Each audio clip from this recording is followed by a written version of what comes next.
Now, this one is just a quick important one. It's satellite structures.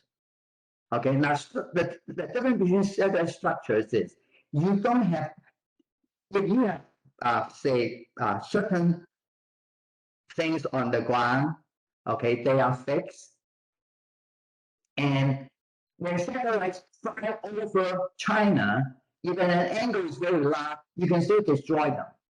Okay, I hate to say a number, you can easily destroy multiple of them. Now that is different in the sense that if they only have 2,000, doesn't matter. In theory, that's an exchange ratio issue. If they can make their laser shot cheaper than your satellite, they have an advantage, right? So that way that we also have many, nowadays to have many commercial satellites for reconnaissance, for sensor, for Earth sensing.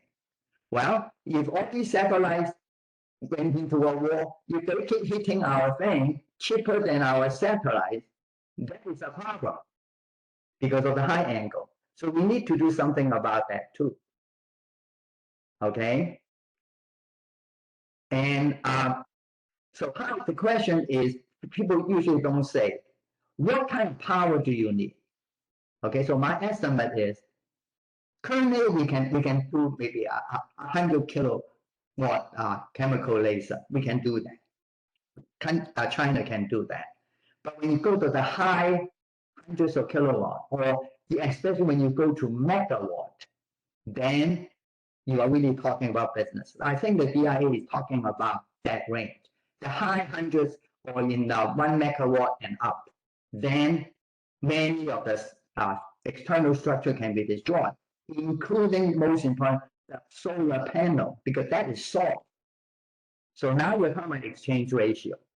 That if you have cheap satellites flying over, cheap meaning not too cheap, but not as expensive as what Henry mentioned, but then you are still in trouble. Okay.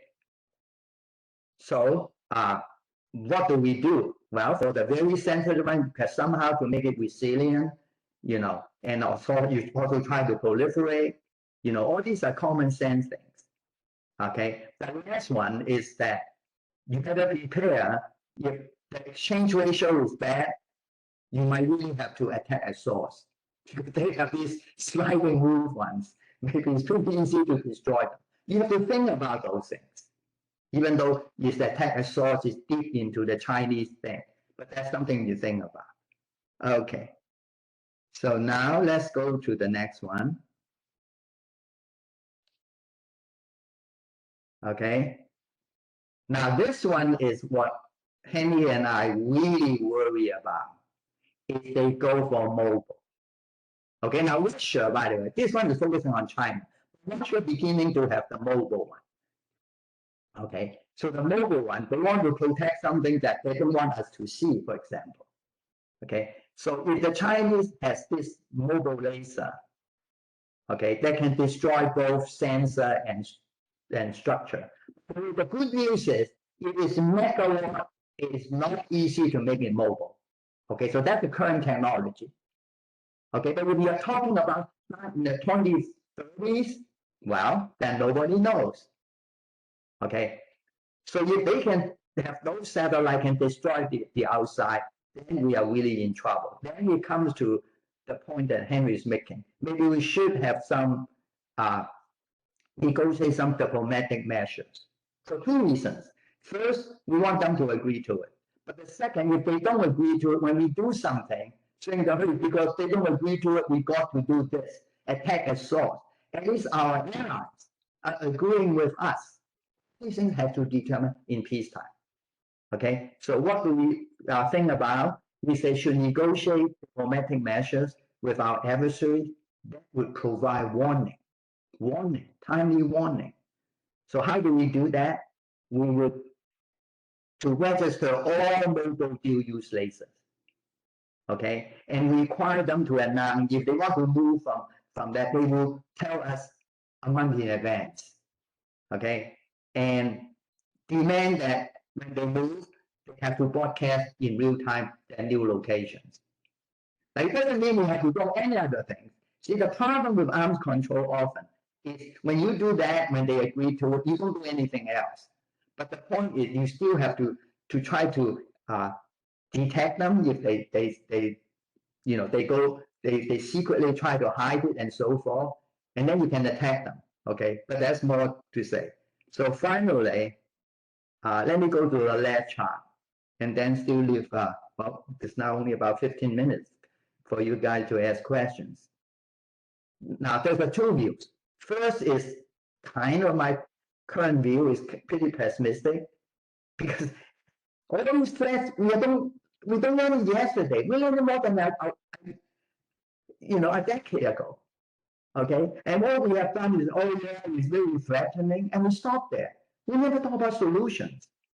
We don't even talk about the general structure of the solution, not talking about the details. Oh no, big building is small, but at least talk about, hey, we need Bodega satellite, that kind of thing. No, we don't talk about those. Okay, so therefore, there's very little confidence. Okay, and also this world is all like celebrity. If you're popular, people listen to you and so forth. And if you are not popular, they just don't listen.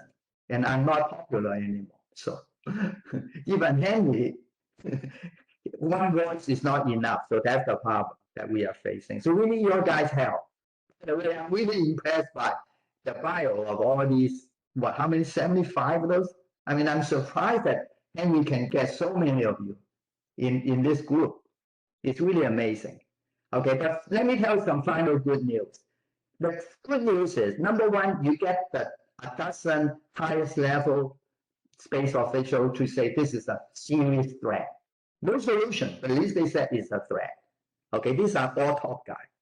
The other thing is Secretary of Defense Austin in 2021, he said, we've got to have 5 tenets of responsible behavior, which we all agree.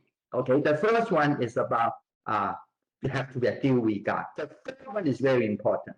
He said we need to keep a safe separation with other satellites. Okay, so that's the fourth tenet. Now, how can you keep a safe distance without specifying what is a safe distance? So to me, this is only unique zone to operationalize something. You cannot just say. Okay, so I think that's a very good news. More importantly, just a month ago, Austin's thing has become the official government document. All 5 of them.